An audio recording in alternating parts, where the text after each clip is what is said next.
হিমন্ত বিশ্ব শৰ্মা চৰকাৰৰ প্ৰশাসন সেই নিৰ্দিষ্ট দোষীক চিনাক্তকৰণ কৰাত চূড়ান্ত ব্যৰ্থ হৈছে। মুখ্যমন্ত্ৰী হিমন্ত বিশ্ব শৰ্মাই স্বৈৰাচাৰিতাৰ চূড়ান্ত নিৰ্যাতন দাঙি ধৰি চুপ এক্সাইটৰ অৰ্ডাৰ দিয়ে। বিজেপি আৰু হিমন্ত বিশ্ব শৰ্মা চৰকাৰৰ উগ্ৰ সাম্প্ৰদায়িক ৰাজনীতি, সাম্প্ৰদায়িক মেৰু বিভাজনেৰে সমাজখনক ভাগ কৰিব বিচাৰিছে, সাম্প্ৰদায়িক সংঘৰ্ষ লগাব বিচাৰিছে, মানুহক মাৰিব বিচাৰিছে।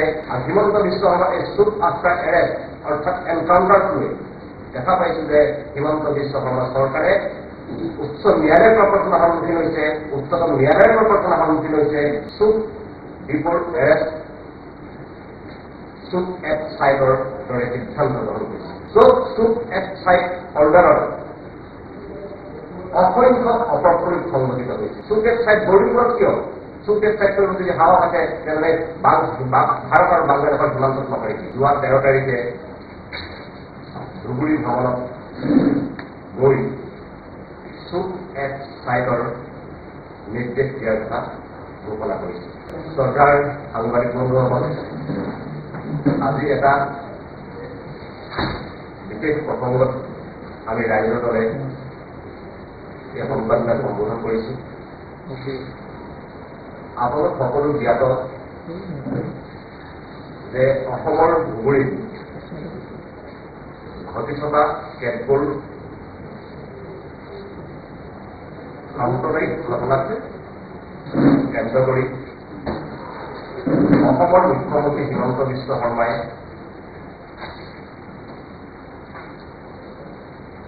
যোৱা 13 তাৰিখে ধুবুৰী ভ্ৰমণত গৈ চুপ এক্সাইটৰ নিৰ্দেশ দিয়াৰ কথা ঘোষণা কৰিছে।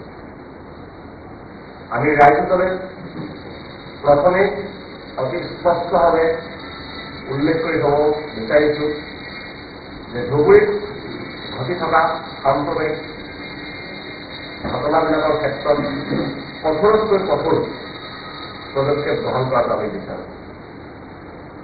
যিসকল ব্যক্তিয়ে এই ঘটনাবিলাক সংঘটিত কৰিছে তেখেতসকলক চিনাক্ত কৰি দৃষ্টান্তমূলক শাস্তি দিয়াটো আমি বিচাৰোঁ। কিন্তু আমি দেখা পাইছো যে হিমন্ত বিশ্ব শৰ্মা চৰকাৰৰ আৰক্ষী, হিমন্ত বিশ্ব শৰ্মা চৰকাৰৰ প্ৰশাসন সেই নিৰ্দিষ্ট দোষীক চিনাক্তকৰণ কৰাত চূড়ান্ত ব্যৰ্থ হৈছে। সাম্প্ৰদায়িক যিবিলাক সংঘৰ্ষ লগাব পৰা ঘটনা ঘটিছে সেই ঘটনাবিলাক চূড়ান্ত ব্যৰ্থ হৈছে। আৰু ব্যৰ্থ হৈ মুখ্যমন্ত্ৰী হিমন্ত বিশ্ব শৰ্মাই স্বৈৰাচাৰিতাৰ চূড়ান্ত নিৰ্যাতন দাঙি ধৰি চুপ এক্সাইটৰ অৰ্ডাৰ দিছে। এই চুপ এক্সাইটৰ অৰ্ডাৰ বিজেপি আৰু হিমন্ত বিশ্ব শৰ্মা চৰকাৰৰ উগ্ৰ সাম্প্ৰদায়িক ৰাজনীতি, এই চুপ এক্সাইট অৰ্ডাৰ বিজেপিৰ ফেচিষ্ট ৰাজনীতি, এই চুপ এক্সাইট অৰ্ডাৰ হিমন্ত বিশ্ব শৰ্মাৰ মেৰু বিভাজনৰ ৰাজনীতিৰ এক নতুন মডেল বুলি ক'ব বিচাৰিছে। আপোনালোক সকলোৱে জানে ইয়াৰ পূৰ্বেও কেইদিনমানৰ পূৰ্বে হিমন্ত বিশ্ব শৰ্মা চৰকাৰে আৰু এটা অত্যন্ত বিপদজনক সিদ্ধান্ত কেবিনেটত গ্ৰহণ কৰিছিল। কেবিনেটত সিদ্ধান্ত গ্ৰহণ কৰি কৈছিল যে অসমৰ কেইখনমান জিলাৰ লোকক বিজেপি চৰকাৰে আৰ্মছৰ লাইচেন্স দিব। আৰু তাৰ পিছত আমি দেখা পালো যে এইবাৰ গৈ তেখেতসকলে এইবাৰ হিমন্ত বিশ্ব শৰ্মা চৰকাৰে বিজেপিত ধুবুৰীত চুপ এক্সাইটৰ অৰ্ডাৰ দিছে। অত্যন্ত এটা ভয়ংকৰ ঘটনা ঘটাবলৈ গৈ আছে, চূড়ান্ত সাম্প্ৰদায়িক ৰাজনীতি ঘটাবলৈ গৈ আছে, নিজৰ চৰকাৰৰ বিফলতা দাঙি ধৰিবলৈ গৈ এইদৰে স্বৈৰাচাৰিতাৰ নিদৰ্শন দাঙি ধৰিছে আৰু সাম্প্ৰদায়িক মেৰু বিভাজনেৰে সমাজখনক ভাগ কৰিব বিচাৰিছে, সাম্প্ৰদায়িক সংঘৰ্ষ লগাব বিচাৰিছে, মানুহক মাৰিব বিচাৰিছে। অত্যন্ত এক ভয়ংকৰ দিশৰ ফালে হিমন্ত বিশ্ব শৰ্মা চৰকাৰে লৈ গৈছে। আমি দেখা পাইছো ইয়াৰ পূৰ্বে হিমন্ত বিশ্ব শৰ্মা চৰকাৰে যিদৰে এনকাউণ্টাৰত ইটোৰ পিছত ইটো এনকাউণ্টাৰ সংঘটিত কৰিছিল সেয়া আছিল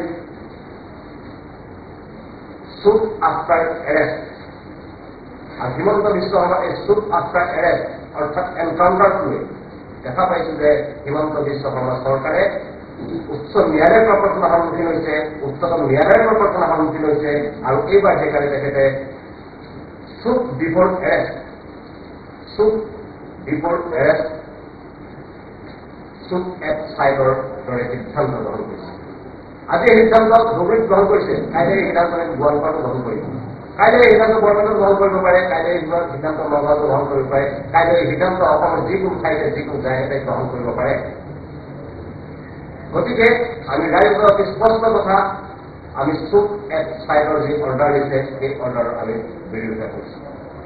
যি প্ৰচিডিউৰ আছে, প্ৰচিডিউৰৰ মতে জিলা উপায়ুক্তই যদিহে পৰিস্থিতি চম্ভালিব নোৱাৰা ধৰণৰ বিশেষ পৰিস্থিতি উদ্ভৱ হয়, সেই নিৰ্দিষ্ট ঠাইৰ পৰিৱেশৰ ওপৰত পৰিস্থিতি অধ্যয়ন কৰি চুপ এট চাইডৰ অৰ্ডাৰ দিয়ে। আৰু এনেকুৱা অসংখ্য ঘটনা সংঘটিত হৈছে য'ত চুপ এট চাইড অৰ্ডাৰৰ অসংখ্য অপপ্ৰয়োগ সংঘটিত হৈছে। আৰু এই অপপ্ৰয়োগৰ ফলত ৰাইজৰ মাজত সংঘৰ্ষ বৃদ্ধি পাইছে, সাম্প্ৰদায়িক সংঘৰ্ষ সংঘটিত হৈছে। আৰু আমি দেখা পাইছোঁ যে ধুবুৰীতো একেটা পেটাৰ্ণে ৰাইজৰ মাজত সাম্প্ৰদায়িক সংঘৰ্ষ হোৱাৰ কাৰণে চুপ এট চাইডৰ দৰে এক অত্যন্ত ভয়াৱহ সিদ্ধান্ত গ্ৰহণ কৰিছে। গতিকে আমি ৰাইজৰ অতি স্পষ্টভাৱে চুপ এট চাইডৰ যি অৰ্ডাৰ দিছে এই অৰ্ডাৰৰ আমি বিৰোধিতা কৰিছোঁ। 1 নম্বৰ। 2 নম্বৰ, সমান্তৰালভাৱে আমি কৈছোঁ দোষীসকলক চিনাক্ত কৰক, দোষীসকলক কৰায়ত্ব কৰক আৰু তেখেতসকলক দৃষ্টান্তমূলকভাৱে শাস্তি দিয়ক।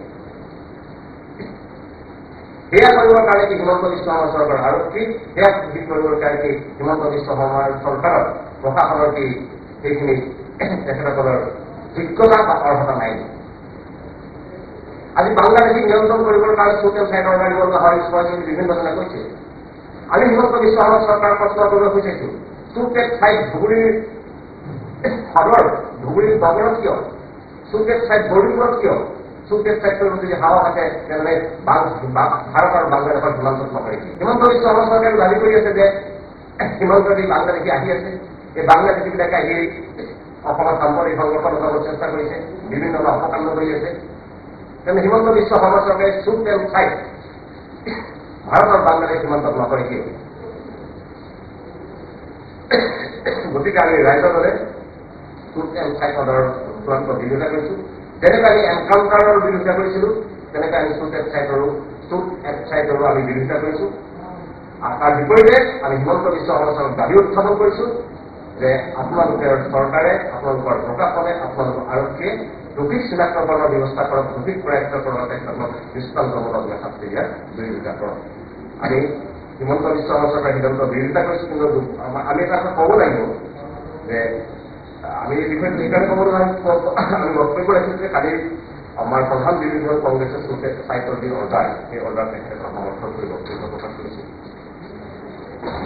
কিন্তু আমি ৰাইজক স্পষ্টভাৱে ক'ব বিচাৰিছোঁ যে আমি চুপ এট চাইডৰ অৰ্ডাৰৰ সম্পূৰ্ণ বিৰোধিতা কৰিছোঁ। আমি চুপ এট চাইডৰ অৰ্ডাৰেৰে সাম্প্ৰদায়িক সংঘৰ্ষ বৃদ্ধি কৰাৰ সম্ভাৱনা আছে, মানুহৰ মাজত কাজিয়া লগোৱাৰ সম্ভাৱনা আছে।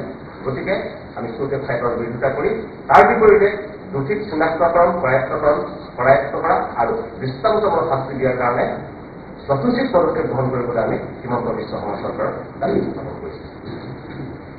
আমাৰ সংবাদদাতাৰ মূল বক্তব্য এয়াই আপোনালোকক সুধিব লাগে তেখেতসকলৰ দলৰ আভ্যন্তৰীণ বিষয়। কিন্তু যিহেতু কালি তেখেতসকলৰ এজন গুৰুত্বপূৰ্ণ নেতাই চুপ এট চাইডৰ অৰ্ডাৰক সমৰ্থন কৰি বক্তব্য প্ৰদান কৰিছে, আৰু আমি যিহেতু বিৰোধী ৰাজনৈতিক দলবিলাকে বিভিন্ন বিষয়ত একেলগে মাত মাতি আহিছোঁ, গতিকে আমাকো বিভিন্নজনে প্ৰশ্ন উত্থাপন কৰিছিলে যে আমি চুপ এট চাইডৰ যি অৰ্ডাৰ, সেই চুপ এট চাইডৰ অৰ্ডাৰ আমি সমৰ্থন কৰোঁ। আমি আমাৰ স্থিতি স্পষ্ট কৰিবৰ কাৰণে আচলতে আজি সংবাদমেলখন দিছোঁ যে ৰাইজ দলে চুপ এট চাইড অৰ্ডাৰৰ সেইটো আমি সমৰ্থন কৰা নাই। তাৰ বিপৰীতে আমি দোষীক চিনাক্তকৰণ, কৰায়ত্ব কৰা আৰু দৃষ্টান্তমূলক শাস্তি দিয়াৰ পদক্ষেপ আমি